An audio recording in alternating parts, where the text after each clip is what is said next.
नमस्कार दोस्तों, आज हम पेपर डिस्कस करने वाले हैं सीबीएसई सैंपल पेपर 2020-21 का, जो आपके प्री बोर्ड के एग्जाम में आने वाला है। ठीक है, now let's us quickly come to question number 1, objective type question. Which of the following items is not dealt through profit and loss appropriation accounts. ठीक है, तो ऑप्शन 1 देके रखा है interest on partner's loan, number 2 partner salary, interest on partner's capital और partner commission. मैंने आपको बार बार बताया था, partner salary, interest on partner capital और पार्टनर कमीशन हम लोग दिखाते हैं profit and loss appropriation account में। ठीक है, और interest on partner's loan, manager commission और रेंट पेड टू पार्टनर, ये 3 चीज है जो जाती है प्रॉफिट एंड लॉस अकाउंट में। तो इस आपका क्वेश्चन में बोला हुआ है कि कौन सा जो चीज है वो आपके profit and loss appropriation account में नहीं आता। तो number 1 option interest on partner's loan does not come in profit and loss appropriation account. Number 2 लिखा हुआ है आपका, for which of the following situation the all profit sharing ratio of partners is used eight the time of admission of a new partner. मतलब admission के होने के time में कौन सी चीज जो है पार्टनर, जो पुराने पार्टनर को है, वो ऑल प्रॉफिट शेयरिंग रेशियो में बांटी जाती है। ठीक है, नंबर 1 लिखा हुआ है, when new partner brings only part of his share of goodwill. अगर पार्टली शेयर लेके आता है तभी भी क्या होता है, गुडविल जो लेके आती है वो premium for goodwill account debit और partners, new partners current account debit to all partners capital account, और रेशियो क्या रहता है, सेक्रीफाइसिंग रेशियो। ठीक है, सो दिस इज, ये भी क्या है, ये सेक्रीफाइसिंग रेशियो हुआ। When new partner is not able to bring his share of goodwill in cash, तो उसका आंसर क्या होता है कि अगर नया पार्टनर अगर गुडविल कैश में नहीं लेके आता तो new partner current account debit to all partner capital account, वो भी जाता है, जो गुडविल लेके आती है वो सेक्रीफाइसिंग रेशियो में। Number 2, when eight the time of admission goodwill already appears in the balance sheet. Goodwill already appears in the balance sheet का मतलब क्या है, गुडविल ऑलरेडी अपेयर है, तो हम लोग इसको क्या करते हैं, राइट ऑफ करते हैं। राइट ऑफ करने के लिए एंट्री क्या होती है, गुडविल डेबिट होकर रखा है तो उसको क्या करते हैं, क्रेडिट। तो लिखते हैं क्या, all partner capital account debit, all partner capital account debit to goodwill, और कौन सा रेशियो में, क्योंकि ये पुरानी गुडविल है तो all profit sharing ratio, all profit sharing ratio. तो आंसर होगा आपका नंबर सी। नंबर डी में लिखा है, when new partner bring his share of goodwill in cash, ये भी तो हम लोग सेक्रीफाइसिंग रेशियो में ही बांटते हैं। ठीक है, आपका फिर लिखा चौथा number question, I think 3rd number question है, reserve capital is not a part of, reserve capital is reserve capital, authorise capital, subscribe capital, unsubscribe capital और इश्यूड शेयर कैपिटल। तो ऑथराइज, सब्सक्राइब और इश्यूड कैपिटल तो related होती है आपकी जितने shares issue होते हैं, और तो उनको सब्सक्राइब किया जाता है और पैसा आता है। Reserve capital is a part of what, unsubscribe capital. Number 4, sports star charitable club has income of 16,000 and deficit debited to capital fund of rupees 4,300 for the year 1920, then expenditure for the year 1920। आप लोगों को सबको पता है, income minus expense, अगर positive आता है तो वो होता है प्रॉफिट, और लॉस आता है तो वो होता है डेफिशिएट। ठीक है, लॉस को हम लोग लिखते हैं नेगेटिव में। लॉस आपका दिया हुआ है 4,300 और इनकम कितनी दी हुई है, 16,000। ठीक है, तो एक्सपेंसेस मेरे को निकालना है, तो ये क्या हो गया, ये माइनस में, माइनस को आप अकाउंट्स में क्या माइनस नहीं लिख सकते, इसलिए मैंने ब्रैकेट में दिया। नाउ दिस 16,000, ये नेगेटिव वाला चीज है, ये इधर आएगा तो ये प्लस हो जाएगा, यानी क्या होगा, 16,000 प्लस 4,300 इक्वल टू एक्सपेंस, तभी तो आपका लॉस आया है 4,300। ठीक है, तो 16,000 plus 4,300 equal to 20,300। So option C is the correct answer. ठीक है, नेक्स्ट लिखा है, at the time of dissolution of partnership firm general entry for the settlement of loan advance by the firm to a partner would be. ठीक है, तो अगर loan advance by the firm to the partner, अगर firm अगर partner को loan देती है तो वो होता है एसेट साइड में आता है, ये है लाइबिलिटी साइड, ये है एसेट साइड। पार्टनर को लोन देंगे तो पार्टनर फर्म के लिए क्या होगा, वो एसेट्स होगा, मतलब उन्होंने फर्म पार्टनर को लोन दिया है तो वो एसेट्स के साइड में पेयर होता है। बोलता है कि अगर उसका डिसोल्यूशन ऑफ पार्टनरशिप फर्म में general entry for the settlement of loan, अगर लोन किसको दे के रखा है, फर्म ने, देखो मैं डायग्राम से समझा रहा हूं, फर्म ने दिया है पार्टनर को लोन। ठीक है, फर्म ने लोन दिया तो इन रिटर्न पार्टनर क्या देगा, पैसा वापस घुरा के देगा। तो एंट्री क्या होगा, फर्म के पास पैसा आएगा तो bank account debit to loan to partner. ठीक है, जो पार्टनर को लोन लेके रखा था, ये पार्टनर लोन होके रखा है डेबिट, एसेट्स में है इसलिए डेबिट, तो ये हो गया क्रेडिट, और आपके पास पैसा आया तो क्या हो गया, bank account debit to loan to partner. ठीक है, फिर क्या लिखा हुआ है देखो, Number 6 is very critical, but you have to pay attention. A company forfeited 4,000 shares of ₹10 each, on which application money of ₹3 has been paid. Out of these, 2,000 shares were reissued as fully paid up, and 4,000 has been transferred to capital reserve. Calculate the rate at which these shares were reissued. यानी आपको बोला forfeit किया. Forfeit के लिए पहला entry होता है share capital account debit to, जो आपको कितना शेयर कैपिटल कितना 4,000 इंटू 10 रुपीज, 10 रुपया का शेयर था, 4,000 40,000 होगा. शेयर फॉरफिट का एंट्री सबसे पहले यही होता है share capital account debit to, जो पैसा नहीं मिला. अभी यहाँ पे बताया है कि 3 रुपया मिला. 3 रुपया जो मिलता है वो हम लोग डालते हैं फॉरफिटेड शेयर्स में. किस में डालते हैं? फॉरफिटेड शेयर्स में. यानी 4,000 इंटू 3 रुपीज करके जो पैसा मिल चुका, कितना मिला? 12,000 रुपया मिला. यानी आपको 3 रुपया ही मिला, 7 रुपया नहीं मिला. लेकिन आपको 7 रुपया किस चीज का नहीं मिला? अलॉटमेंट का नहीं मिला, फर्स्ट कॉल का नहीं मिला, फाइनल कॉल का नहीं मिला. ये आपको बताया नहीं है. इसलिए आप लोग इसको क्या करते हैं? टू कॉल इन एरिया, यानी जो पैसा नहीं मिला. आपको जब इंडिविजुअल अमाउंट पता नहीं रहता ना, तो आप लोग लिखते हैं to call in arrear. Otherwise अगर अलॉटमेंट का बता के रखता है, फर्स्ट कॉल का बता के रखता है, फाइनल कॉल का इतना पैसा नहीं दिया, तो हम लोग लिखते हैं to share allotment account, to first call account, to final call account. But now you don't know the individual amount, so you will be writing call in arrear account. कितना? 4,000 इंटू 7, दैट इज 28,000. ठीक है. उसके बाद बोला है कि इनको reissue किया as fully paid up. Fully paid up मतलब आपने रीइश्यू तो कर दिया, लेकिन वो आदमी कितना रुपये में इश्यू किया, you don't know the individual account. यानी लेके रखा है bank account debit to share capital, यानी कितना शेयर्स इश्यू किया? 2,000 शेयर्स. तो 2,000 एज फुल्ली पेड का मतलब होता है कि 10 रुपया मांगने गया और अब मिला कितना वो मेरे को पता नहीं. यहाँ पर शेयर फॉरफिट का नुकसान कितना हुआ वो मेरे को पता नहीं. लेकिन बोला कि calculate the rate at which this shares were issued, यानी आपको पूछा है बैंक में कितना रुपया पैसा आया. लेकिन इसमें बोला एक और चीज है कि वो रीइश्यू होने के बाद 4,000 has been transfer to capital reserve. Capital reserve में चला गया कितना पैसा? 4,000. यानी लास्ट वाली जो एंट्री आप लोग करते हैं ना, forfeited share to capital reserve, ये आपको बता के रखा है कि कितना ट्रांसफर हुआ कैपिटल रिजर्व में? 4,000 रुपीज. ठीक है. तो मैंने आपको एक फॉर्मूला दिया था. फॉर्मूला का मतलब था profit on share forfeiture, profit on share forfeiture minus loss on reissue into number of shares reissued equal to capital reserve. यानी प्रॉफिट ऑन शेयर फॉरफीचर, देखो एक एक चीज बारीकी से देखना, minus loss on share forfeiture into number of shares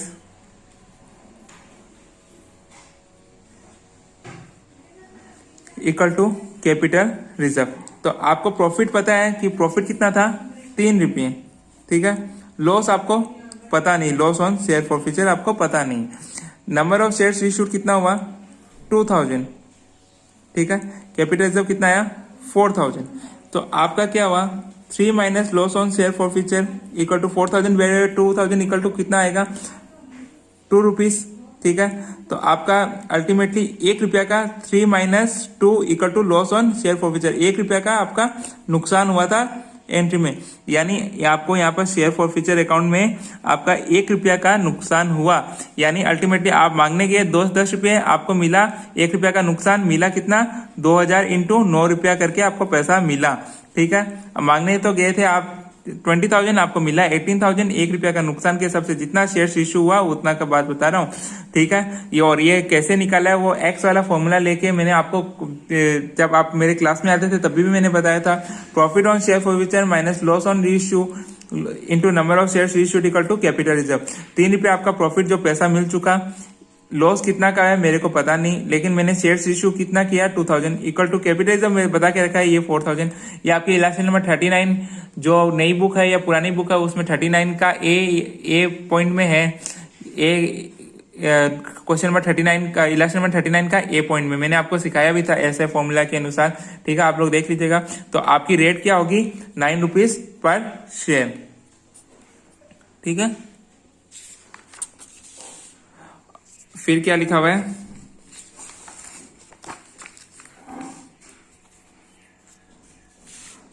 फिर लिखा है on the basis of the question number 7, on the basis of the following data how much final payment will be made to partner on firm dissolution. Credit balance of capital account of the partner was 50,000. Share of loss on realization 10,000. Farm liability taken over by him was for rupees 8,000. ठीक है, तो आपका answer क्या होगा वो देखिए. Actually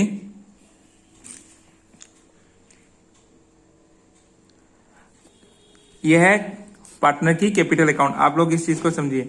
credit balance का मतलब बाय बैलेंस बीडी, यानी ये आपका कैपिटल है positive balance. By balance BD है कितना 50,000. ठीक है. Share of loss on realisation किधर आता है आपका, इधर. रिलेशन का लॉस है जो आता है इधर. रिलेशन का लॉस कितना है 10,000. फार्म की कोई लाइबिलिटी है वो टेकन कौन की थी, टेकन ओवर बाय हिम. अगर लाइबिलिटी का पेमेंट होता है तो क्या लिखते हैं, realisation account debit to partner capital account. और मैं बना रहा हूं कैपिटल अकाउंट, तो बाय रिलेशन आएगा. लाइबिलिटी उसने कितने की ली 8,000 की. ठीक है. टोटल मिला के ये वाला साइड ज्यादा यानी 58,000 माइनस 10,000 टू बैंक अकाउंट, यानी फाइनल पेमेंट जो बैलेंसिंग फिगर होता है वो आएगा आपका 48,000. Option A B, that is B is 48,000. फिर क्या लिखा हुआ है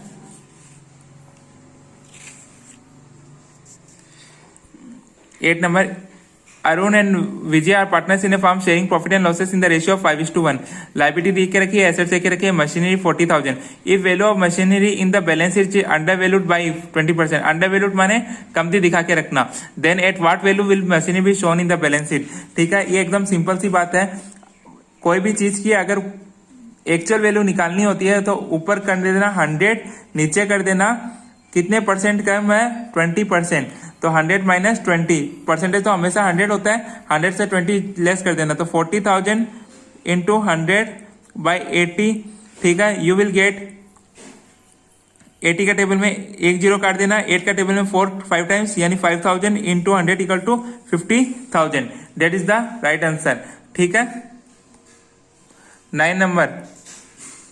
Rex, Tex and Flex are partners in a firm sharing in the ratio of 5:3:2. As per their partnership agreement, the share of deceased partner is to be calculated on the basis of profits and turnover of previous accounting year. Tex expired on 31st December 2019. Date को याद रखना कि 31 दिसंबर को Tex मर गया था. Turnover till the date of death was rupees कितना 18 lakh. Their profit and turnover for the year 18-19 amounted to rupees 4 lakh and 20 lakh respectively. An amount of death will be given to his executor as his share of profit till the date of death. ठीक है. तो इसका एक formula होता है sir, मैं आपको बता देता हूं कि जो प्रॉफिट और जो डेथ ऑफ पार्टनर होता है उसका हम लोग को दो तरीका होता है. एक होता है टाइम बेसिस और एक होता है टर्नओवर बेसिस. ठीक है. तो आप लोग ध्यान से ये जो बात बोली है, ये बोला कि जो प्रॉफिट इसको मिलेगा वो टर्नओवर के बेसिस के हिसाब से मिलेगा. किसके बेसिस के हिसाब से, टर्नओवर के बेसिस के हिसाब से.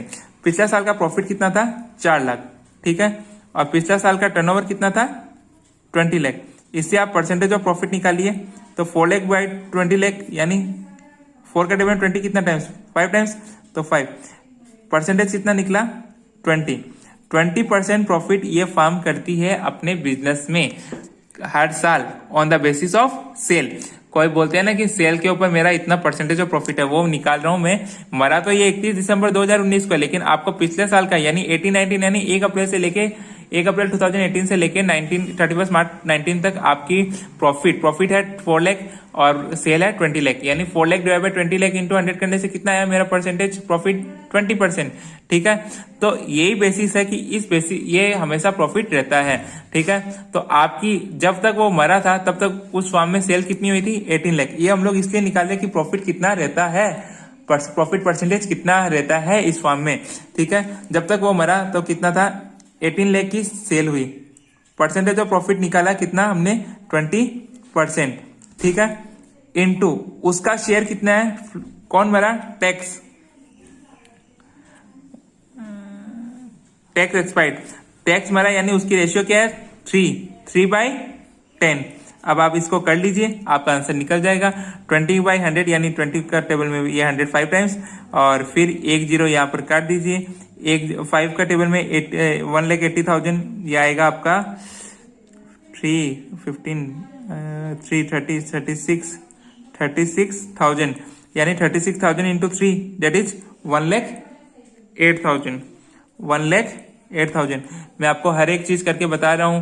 देखिए 36% ऑफ प्रॉफिट किस हिसाब से आया कि पिछले साल की प्रॉफिट डिवाइडेड पिछले साल का सेल, तो 20% आया। 20% आने के बाद उस फार्म में जब तक वो मरा तब तक उसकी सेल थी 18 लाख। 18 लाख इंटू 20% इंटू 3/10, ठीक है। Debt is your an amount of rupees 1,08,000 will be given to his executor as his share of profit till the date of death, ठीक है। फिर क्या लिखा हुआ है 10 नंबर, ये इस वीडियो का आखिरी क्वेश्चन है 10 नंबर। फिर मैं आपको एक नया वीडियो बना के दूंगा। रिटायरमेंट और death of a partner will create a situation for the continuing partner which is known as dissolution of partnership firm, winding up of business, none of the above. तो ये देखिए मैंने आपको बताया था एडमिशन, डेथ, रिटायरमेंट या profit sharing ratio change होता है तो उसको हम लोग बोलते हैं dissolution of partnership. Dissolution of partnership firm का मतलब होता है कि फॉर्म ही बंद हो जाना। तो कोई आदमी रिटायरमेंट हो जाता है या डेथ हो जाता है तो फॉर्म थोड़ी बंद हुई है। तो इसका सही जवाब है dissolution of partnership. Thank you दोस्तों।